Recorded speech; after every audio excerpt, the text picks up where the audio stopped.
क्योंकि यहाँ पर सिंदूर के 4 दिन के बाद दुनिया ने ये देखा कि पाकिस्तान जो है वो हिंदुस्तान फौज का मुकाबला कर सकता है लड़ाई में। और यही कारण है, आप देखिएगा कि वो जो जनरल आसिम मुनीर है वो सब लोग उससे मिल रहे हैं। डोनाल्ड ट्रंप ने उनको 6-7 मई की रात को जो एयर बैटल हुआ था उसमें हमारे क्या जहाज गिरे, क्या हुआ वो बताइए। तो ये को सिर्फ नतीजा देखना चाहिए। डायरेक्टर जनरल मिलिट्री ऑपरेशन थे, आर्मी के बड़े अफसर, उन्होंने फ़ोन कर दिया पाकिस्तान के डीजीएमओ को बोलने के लिए कि देखिए हम बात को और बढ़ाना नहीं चाहते।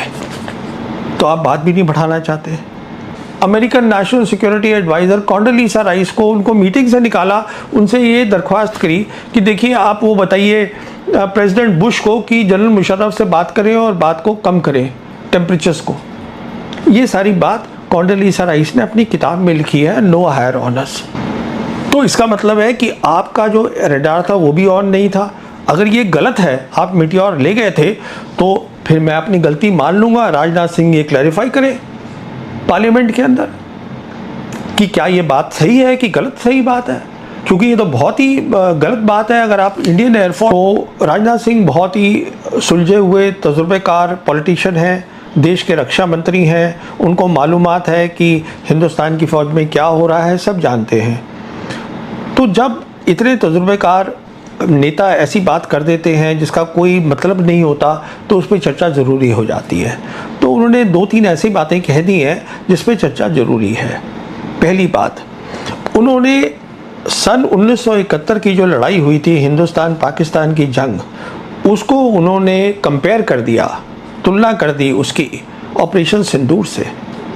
बोले कि 71 की लड़ाई के अंदर जो बीजेपी लीडर थे वाजपेयी, उन्होंने लड़ाई के बाद जो प्राइम मिनिस्टर इंदिरा गांधी थी उनको मुबारकबाद दी, पर ये नहीं पूछा कि ये बताइए कि कितने हवाई जहाज गिरे इंडियन एयरफोर्स के, हमारा क्या नुकसान हुआ। उन्होंने सिर्फ नतीजा देखा और मुबारकबाद दी। तो इशारा इस तरफ था कि मोदी सरकार ने ऑपरेशन सिंदूर किया, हमने नतीजा दिखाया।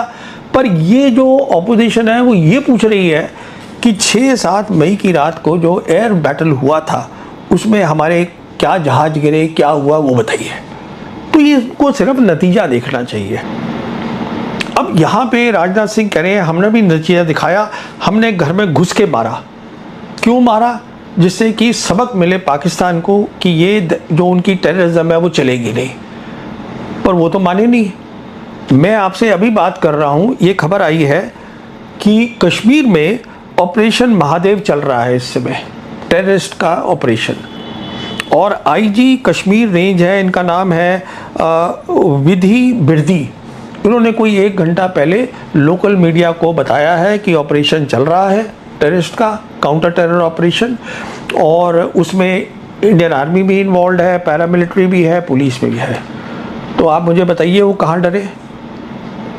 अच्छा, तीसरी बात जो है, जो सबसे बड़ी बात है, not only director general military operation थे, आर्मी के बड़े अफसर, उन्होंने फ़ोन कर दिया पाकिस्तान के डीजीएमओ को बोलने के लिए कि देखिए हम बात को और बढ़ाना नहीं चाहते। तो आप बात भी नहीं बढ़ाना चाहते। और ये पहली बार नहीं हुआ है, ये पहले भी हुआ है, 2016 में भी यही हुआ था। हमने हिंदुस्तान की लोगों को बाद में बताया कि हमने कोई सर्जिकल स्ट्राइक करी है, पहले वहाँ बता दिया उसके पाकिस्तान की डीजीएमओ को कि हम लड़ाई बढ़ाना नहीं चाहते। यही कार्रवाई हुई 2019 में, हमने एयरफोर्स इस्तेमाल करी उनके टेररिस्ट इंफ्रास्ट्रक्चर के ऊपर। अगले दिन उनकी एयरफोर्स आई और हमारी मिलिट्री इंस्टॉलेशंस पे उन्होंने धावा बोला। इंडियन एयरफोर्स ने माना कि ये लड़ाई करना चाहते हैं, पर हमने कुछ नहीं किया, और वही बात अब फिर हो गई। तो अब सवाल ये है कि इसमें तुलना क्या हुई। और जहाँ तक वाजपेयी का ताल्लुक है, अब उन्हीं को देख लीजिए जब वो प्रधानमंत्री थे। 2001-2002 में उन्होंने ऑपरेशन पराक्रम करा, पूरी हिंदुस्तान की फ़ौज को लगा दिया वहाँ पर, पाकिस्तान की जाइए आप बॉर्डर पे बैठ जाइए, जाके लड़ाई होगी। अब मई 2002 में कालू चक की किलिंग हुई कश्मीर के अंदर, जम्मू में, और उसके बाद प्रधानमंत्री ने अपने शायराना अंदाज में बोल दिया कि अब आर पार की लड़ाई होगी। तो लोगों को लगा अब ये लड़ाई तो ये लड़ेंगे। यहाँ पे खलबली मच गई, यहाँ साउथ ब्लॉक के अंदर।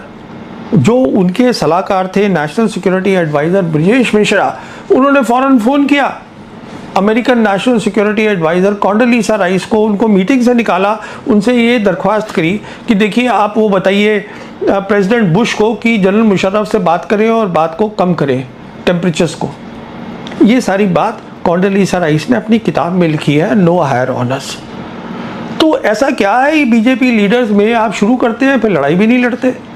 तो पहली बात तो ये थी कि ये मिसाल ही गलत थी, इसकी तुलना नहीं होनी चाहिए थी। अच्छा, दूसरी बात, राजनाथ सिंह ने हमें ये बताया संसद के पार्लियामेंट के थ्रू कि मोदी सरकार ने पूरी फ्रीडम दी हुई थी आर्म्ड फोर्सेस को कि आप जो है तय करिए कैसे करेंगे, क्या करेंगे, टारगेट्स वगैरह सब कुछ बताया था। पर ये भी ठीक नहीं लगता। हम जानते हैं कि इंडोनेशिया में जो हमारे नेवी के एडवाइज़र हैं शिव कुमार, उन्होंने एक सेमिनार में बताया कि हाँ हमारे प्लेन्स गिरे हैं इंडियन एयरफोर्स के, और वो इसलिए गिरे हैं क्योंकि उनके पास पॉलिटिकल हिदायत थी। पाकिस्तान ने ऐसी चाल चली जिसके बाद भारतीय एयरफोर्स तबाह होने वाली थी। भारतीय असेंबली के राज एक एक करके सामने आ गए। आखिर क्या हुआ कि भारत की नींदें उड़ गई कि आप जो है पाकिस्तान के एयर डिफेंस सिस्टम्स और मिलिट्री इंस्टॉलेशन पे नहीं करेंगे कुछ भी। सबको मालूम है जब भी कोई एयरफोर्स कार्रवाई करती है सबसे पहले दुश्मन के एयर डिफेंस सिस्टम को टारगेट करती है, क्योंकि सबसे बड़ा खतरा वहाँ से होता है। तो आपने बोल दिया एयरफोर्स को कि आप वो करेंगे ही नहीं। अच्छा, फिर ये एक बीजेपी के ये अंदर के पत्रकार हैं जो कि एग्जीक्यूटिव एडिटर हैं हिंदुस्तान टाइम्स के, इनका नाम है शिशिर गुप्ता। इन्होंने एक लेख लिखा है, इनको अंदर की खबरें मिलती रहती हैं, जिसमें इन्होंने जिक्र किया है कि इंडियन एयरफोर्स ने जब अपनी कार्रवाई करी थी तो उन्होंने सिर्फ जो एयर टू ग्राउंड मिसाइल्स थी, उनके नाम है स्कैल्प मिसाइल और क्रिस्टल गेज मिसाइल, क्योंकि आइडिया ये था, जो ऑब्जेक्टिव था जिसकी जिक्र कर रहे थे राजनाथ सिंह, कि हमें सिर्फ टेररिस्ट के ऊपर टारगेट करना है। तो ये एयर टू ग्राउंड थी, हैवी मिसाइल की वहाँ जाके ग्राउंड पे जाएगी। इन दोनों मिसाइल के साथ आपको थोड़ी टेक्निकल बात है कि जो फाइटर होता है उसका जो रेडार होता है उसकी कोई ज़रूरत नहीं पड़ती उसको मिड कोर्स करेक्शन देने के लिए, मतलब चलते हुए उसको करेक्शन देने की, वो ठीक जगह पे पहुंच जाए मिसाइल। क्योंकि जो दोनों मिसाइल होती हैं एयर टू ग्राउंड, उसके अंदर होता है अपना ही अंदर सिस्टम होता है जिसको बोलते हैं इनर्शियल नेविगेशन सिस्टम, या जो जीपीएस होता है वो उसके करेक्शन से टारगेट पे जाती है। अब ये शिशिर गुप्ता ने जिक्र ही नहीं किया है मीटियोर का, जो एयर टू एयर मिसाइल है, और जो खास मिसाइल है उसकी रफाल की, उसका जिक्र ही नहीं है। तो क्यों नहीं है? क्योंकि जो मीटियोर मिसाइल है वो एयर टू एयर मिसाइल है। इसका मतलब वो लड़ाई करनी है आपको पाकिस्तान एयरफोर्स के साथ। इस मिसाइल के लिए जो फाइटर होता है उसके रडार को ऑन करना पड़ता है मिड कोर्स करेक्शन के लिए। तो इसका मतलब है कि आपका जो रडार था वो भी ऑन नहीं था। अगर ये गलत है, आप मीटियोर ले गए थे, तो फिर मैं अपनी गलती मान लूँगा, राजनाथ सिंह ये क्लैरिफाई करें पार्लियामेंट के अंदर कि क्या ये बात सही है कि गलत सही बात है। क्योंकि ये तो बहुत ही गलत बात है अगर आप इंडियन एयरफोर्स ये मीटियोर का जिक्र ही नहीं कर रहा है शिशिर गुप्ता, तो ये तो एक बहुत सीरियस मामला है जिसके बारे में ये क्लैरिफिकेशन करनी चाहिए, क्योंकि ये हमारी एयरफोर्स की, इंडियन एयरफोर्स की मोराल के बारे में बात है। ये क्लैरिफिकेशन रक्षा मंत्री को करनी चाहिए। अच्छा, अब बात हो रही है कि क्यों ऑपोजिशन पूछ रही है प्लेन्स के बारे में, बाकी और क्यों नहीं पूछ रही। देखिए उसका भी एक कारण है। कारण ये है, अब जैसे बहुत सारी रिपोर्ट्स आ रही हैं यहाँ पर कि जो जो हमने कमज़ोरी देखी थी सिंदूर में, अब हम उस सबको भर रहे हैं। जो चीज़ें हमें चाहिए, कुछ हमें गन्स चाहिए, कुछ हमको ड्रोन्स चाहिए, वो सब करो, आप भर लीजिए, 6 महीने में आप रेडी हो सकते हैं। पर जो एयरफोर्स है उसको बहुत वक्त लगेगा रेडी होने के लिए। उसका कारण क्या है कि जैसे कि पाकिस्तान एयरफोर्स ने अपना एक ब्रीफिंग दी थी अगले दिन, जिसमें बताया कि अब हमारा एक सिस्टम है जो कि मल्टी डोमेन ऑपरेशन है, उस तरीके से हम अब ये काम कर रहे हैं। क्योंकि अब जो मिसाइल्स होती हैं वो दूर की मिसाइल्स होती हैं, उसमें नज़दीक की नहीं होती, उसको बोलते हैं हम बियॉन्ड विजुअल रेंज मिसाइल्स। तो उसके पीछे एक बहुत बड़ा सिस्टम होता है, हार्डवेयर होता है, सॉफ्टवेयर होता है, जो उसको मदद करता है उस मिसाइल को। तो पहले तो वो हार्डवेयर और सॉफ्टवेयर को इकट्ठा करना, उसमें वक्त लगता है कि वो ठीक आप ला रहे हैं। उसके बाद फिर ज़रूरत होती है ट्रेनिंग की, सालों की ट्रेनिंग होती है। ये काम अचानक नहीं हो जाता, इसलिए एयरफोर्स जो है हिंदुस्तान और पाकिस्तान के बीच में जो ये करेगी वो बहुत इंपॉर्टेंट होगा और उसमें वक्त लगेगा ट्रेनिंग का। तीसरी बात, एक बहुत बड़ी चीज़ होती है जिसको हम बोलते हैं इलेक्ट्रॉनिक वॉरफेयर, जो जैमिंग होती है कि आप दूसरे का जो है वो सिस्टम को जैम कर दें, उसको पता ही ना चले कि कोई हुक्म ही नहीं आ रहा है, कम्युनिकेशन नहीं हो रही है। हमने देखा था 2019 में बालाकोट में कि पाकिस्तान एयरफोर्स के पास अच्छा इलेक्ट्रॉनिक वॉरफेयर थी। उसके बाद हमको ये भी पता होना चाहिए और होगा पता कि 2020 में उन्होंने एक सेंटर खोला जिसको बोलते हैं centre of artificial intelligence and computing. Pakistan air force ने उसकी मदद करी चीन की फौज ने, और वो इसलिए था कि जो इलेक्ट्रॉनिक वॉरफेयर होती है, क्योंकि ये बहुत बहुत बड़ी चीज़ होती है, आपको दुश्मन का जो पायलट है वो कुछ सुन ही ना पाए, तो उसको उन्होंने उसमें आर्टिफिशियल इंटेलिजेंस डाला, उसको एक अलग लेवल पे ले गए। तो कहने का मतलब ये है, देखिए हम चाहते हैं कि इंडियन एयरफोर्स बहुत अच्छी हमारी कर सकती है, पर सवाल ये है कि इसके बारे में पता करना ज़रूरी है। कोई ब्रीफिंग नहीं दी गई हिंदुस्तान की साइड से। अच्छा, उसी का नतीजा ये हुआ, उन लोगों ने तो ब्रीफिंग दे दी 8 तारीख को, बता दिया कि साहब हमने ये किया था। उसके बेसिस पर पूरी दुनिया में, और राजनाथ सिंह ने भी इसका जिक्र किया है कि वो अलग अलग खबरों में लिखा गया, उन्होंने ये किया वो किया। भाई वो क्योंकि एयर वॉर बहुत ज़रूरी चीज़ होती है।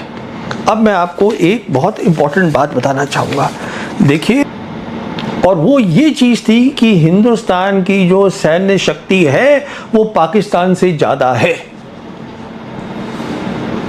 ऑपरेशन सिंदूर में वो ख़त्म हो गई है।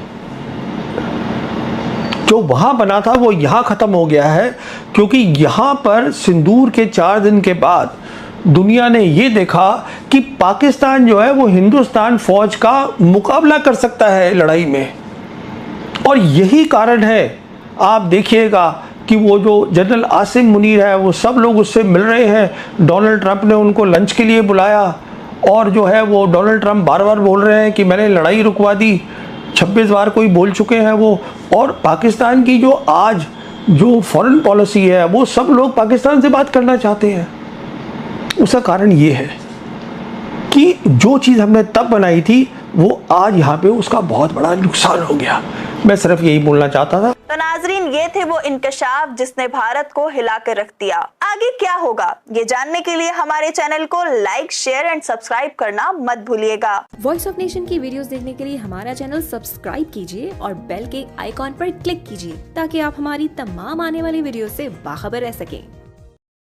जी, तो जैसे कि आपने भारतीय मीडिया का रिएक्शन देखा, अगर आप इसी तरह भारतीय मीडिया का रिएक्शन पाकिस्तान और पाकिस्तान की पॉलिटिक्स पर देखना और सुनना पसंद करते हैं तो इस चैनल को लाजमी सब्सक्राइब कर लें, बेल आइकन पर क्लिक कर लें ताकि जैसे ही कोई नई वीडियो आए आपके पास फौरन नोटिफिकेशन आ सके और आप सबसे पहले वीडियो देख सकें। अगली वीडियो में मुलाकात होगी।